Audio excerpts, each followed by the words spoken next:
Masa awal berdirinya Organisasi Perhimpunan Indonesia. Perhimpunan Indonesia didirikan pada tahun 1908 oleh mahasiswa-mahasiswa Indonesia yang belajar di negeri Belanda. Mereka diantaranya yaitu R.P. Sosrokartono, R. Husein Deyadiningrat, R.N.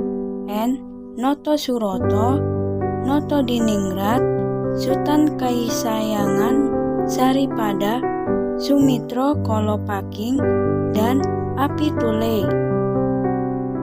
Organisasi ini pada mulanya bernama Indische Vereniging yang didirikan pada tahun 1908 oleh Notosuroto dan Sutan Kesayangan. Setelah mengadakan berbagai perkembangan, mengubahlah nama organisasi tersebut menjadi Perhimpunan Indonesia pada tanggal 8 Februari 1925. Perkembangan organisasi Perhimpunan Indonesia. Pada mulanya kegiatan hanya berbatas pada penyelenggaraan pertemuan sosial dan para anggota yang ditambah dengan sekali-sekali mengadakan pertemuan dengan orang-orang Belanda yang banyak memperhatikan masalah Indonesia. Di antaranya yaitu Mr. Abinendanon, Mr. Van Deventer, dan Dr. Sok Hurgroni. Kedatangan 3 tokoh Indische Partij ke negeri Belanda yang dibuang oleh pemerintah kolonial Cipto Mangunkusumo, R.M. Suwardi Suryaningrat, E.F.E. Douwendekker segera mengubah suasana dan semangat Indische Vereniging. Tokoh IP tersebut membawa suasana politik ke dalam pikiran tokoh-tokoh Indische Vereniging. Udara politik itu lebih segar lagi setelah datangnya Komite Indi Weerbaar, yaitu panitia ketahanan Hindia Belanda yang dibentuk oleh pemerintah kolonial sebagai usaha untuk mempertahankan Indonesia dari ancaman Perang Dunia I. Panitia ini terdiri atas R.N.G. Dwijosewojo atau disingkat BU, Abdul Muiz, SI, dan Kolonel Rem Ref, seorang Indo-Belanda. Kedatangan tokoh-tokoh IP dan Komite Indi Weerbaar tersebut memberikan dimensi pikiran baru bagi para mahasiswa Indonesia di negeri Belanda.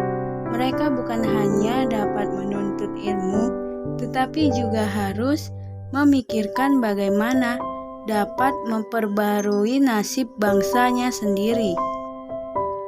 Pada tahun 1912, Indische Vereniging berganti nama menjadi Indonesische Vereniging dan akhirnya diubah lagi menjadi Perhimpunan Indonesia pada tahun 1924. Dengan perubahan itu terjadi pula perubahan dasar pemikiran dan orientasi dalam pergerakan mereka.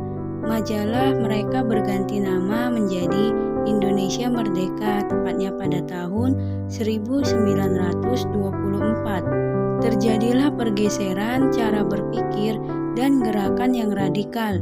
Dengan tegas mereka menginginkan Indonesia merdeka. Perhimpunan Indonesia semakin tegas bergerak memasuki bidang politik.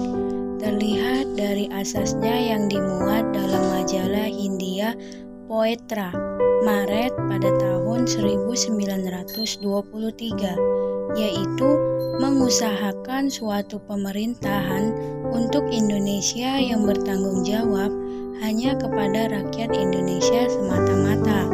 Hal yang demikian itu hanya dapat dicapai oleh orang Indonesia sendiri, bukan dengan pertolongan siapapun juga. Oleh karena itu, segala jenis perpecahan harus dihindarkan supaya tujuan lekas tercapai. Dalam rangka memperingati hari ulang tahunnya yang ke-15 pada tahun 1924, mereka menerbitkan buku peringatan yang berjudul Gedenktebok. Buku ini ternyata mengguncangkan dan menghebohkan pemerintahan Hindia Belanda. Setelah itu disusul lagi dengan dikeluarkannya pernyataan yang keras dari pengurus Perhimpunan Indonesia di bawah pimpinan Sukiman Wirjo Sanjoyo tentang prinsip-prinsip yang harus dipakai oleh pergerakan kebangsaan untuk mencapai kemerdekaan. Aksi para anggota PI semakin radikal.